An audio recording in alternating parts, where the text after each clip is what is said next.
शनिवारी सायंकाळी 6:30 वाजण्याच्या सुमारास शिये फाटा इथं नागावात राहणाऱ्या गणेश शेलार हा एका बँकेच्या एटीएममध्ये आला होता.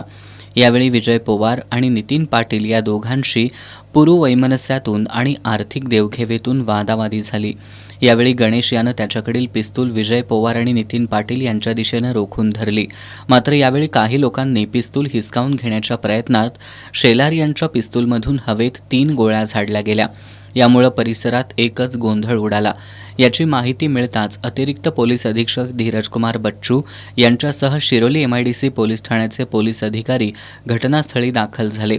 हवेत गोळीबार करत दहशत निर्माण केल्याप्रकरणी गणेश शेलार याच्याविरुद्ध गुन्हा दाखल करून त्याला अटक करण्यात आली आहे. शेफाटा ची गावाची एक माणूस गणेश शेलार तो आज रोजी नितीन पाटील नावाची इसमावर 3 राऊंड्स फायर केलेले आहे. त्यांच्या विरुद्ध आम्ही 109 BNS आणि आर्म्स ॲक्टची तहत आम्ही केस दर्ज केलेले आहे.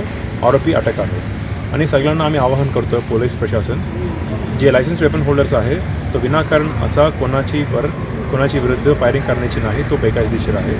कोणी केला तरी त्यांच्या विरुद्ध कायदेशीर कारवाई होऊन जाईल आर्म्स ॲक्टनुसार आणि जे रिलेव्हंट सेक्शन्स ऑफ BNS अनुसार आणि तुमचा लायसन्स कॅन्सल करून जाईल.